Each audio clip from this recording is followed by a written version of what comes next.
Lubos po akong nagpapasalamat sa lahat po ng mga nag-abot ng tulong sa akin para makarating po ako dito sa dialysis center.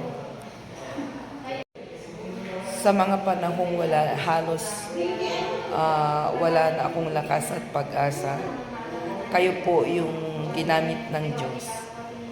Thank you, King Jeanette de la Cruz, Mare Flo Ann Ancheta, Sir Mon, Kuya Mon Lacson, thank you, Pastora Claire and Pastor Danny, thank you po.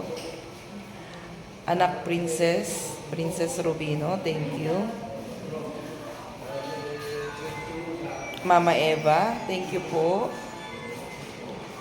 Ading Josie and Ading Dondi, salamat. Ading Junjun and Ading Lenlen, thank you. Maring Grace Tablit, salamat. Sa mga nagbigay ng ulam ko sa palengke, Inang Lydia Tablit, thank you. Tita Nympha, thank you po.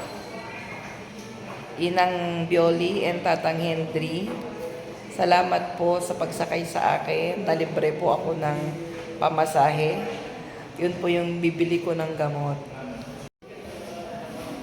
Ang mga tulong nyo po ay hindi lang pamasahe o gamot, kundi buhay po ang naidugtong nyo sa akin.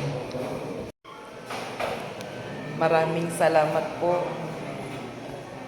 mula sa aking puso. Hindi nyo lang po alam, pero napakalaki po ang naging bahagi nyo sa buhay ko. Hindi ko po makakalimutan ang mga kabutihan nyo. Pagbalain nawa kayo ng ating Panginoong Diyos.